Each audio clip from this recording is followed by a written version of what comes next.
What's going on, guys? Welcome back to Mango Invest. We're doing a net worth update for 2025.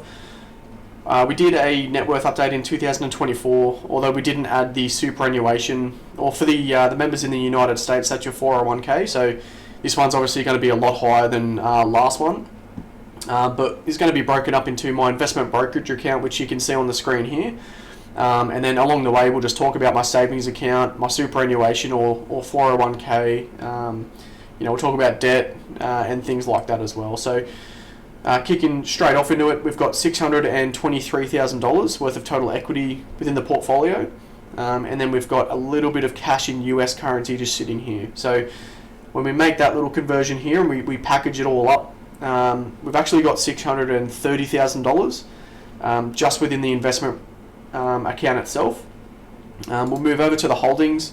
We've got the Australian side of things. I've only got $10,000 in that one, as largely it's all in the US side of things here. So overall, I'm a dividend investor. I've been doing it since 2019, as you can see, largely in the US market.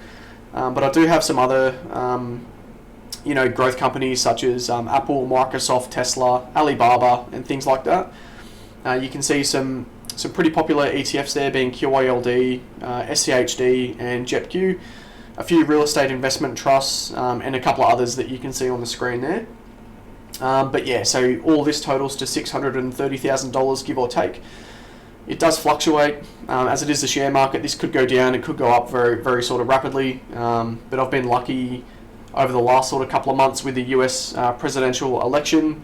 Usually the markets tend to skyrocket during that time. But yeah, I'll leave this on the screen just so you can see the profits, the losses, the portfolio allocation on the right hand side there, and just the overall total equity that you can see there as we talk about some of the other accounts that sort of build up this net worth. Talking about my first savings account, I don't really like to hold a lot of cash. This is just my emergency fund.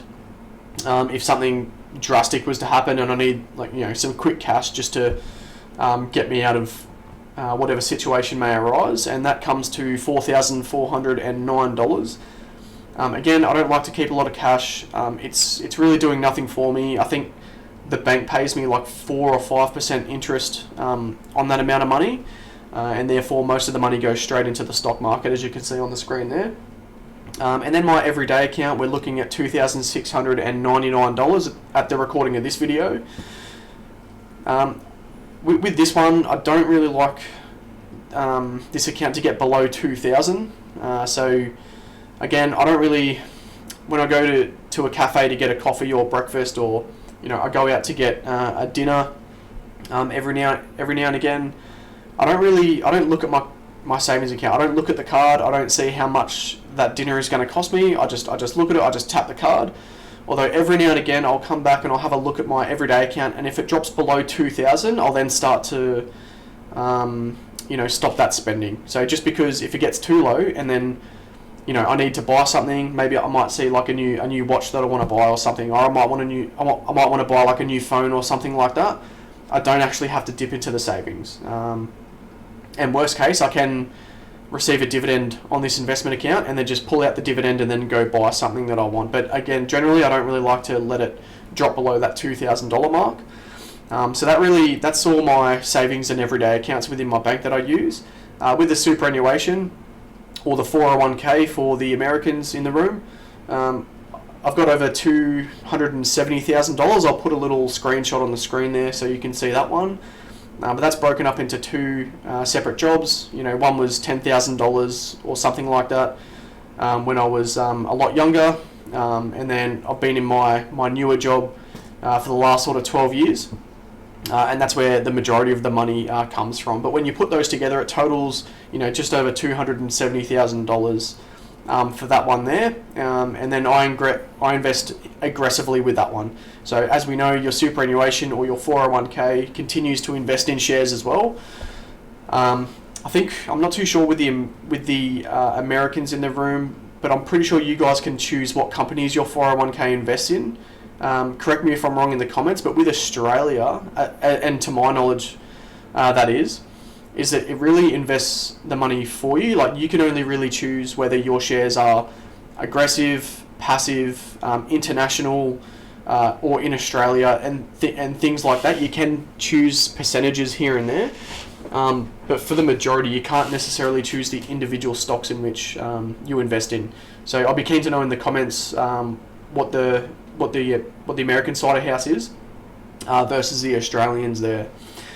So moving over to my car again, I bought my little Kia in, I think, 2016 for like $24,000. It was brand new. I'm going to value it at like $10,000. I've had a look on a couple of websites where you can sell your car, and some people are selling it for $14,000. Some are selling it for $12,000. I'm just going to put mine at $10,000 just to be a little bit more conservative there. And again, whether you want to add that to the net worth or whether you don't, that's up to you. Some people do, some people don't. So we're just going to put it in there. Speaking with debt, I actually hold no debt. I do have a credit card, although I don't really spend a lot on it. It's really just to get, a couple of, key benefits like the, you get points to get cheaper flights, things like that. But I really only spend my weekly shopping on it, petrol, things like that. Things that I'm going to spend with my everyday account anyway. I don't really sort of manipulate the credit card to buy things that I wouldn't necessarily want to buy.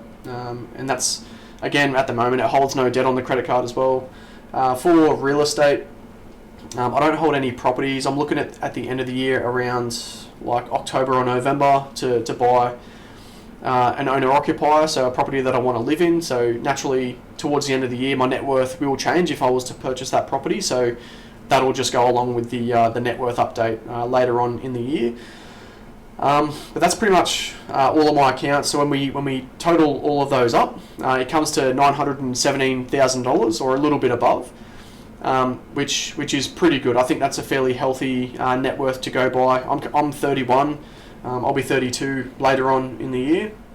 But yeah, I've seen a couple of other net worth updates from other people that are same age, a little bit younger, a little bit older. And again, they sort of vary. Some are a lot higher. Some are negative in net worth. Like I think people have a lot of student loans and things like that, and they're like negative, $50,000 of net worth and things like that. And I just couldn't take out a student loan. I don't know if I could really. I don't think that's very sensible. But anyway, that's my net worth there. I hope you enjoyed the video. Give me a like and subscribe to the channel. And if you did want to follow the journey, I'll put out another net worth video up in probably the next like 4 to 6 months. So stay tuned for that one. All right, catch you later, guys. See you in the next video.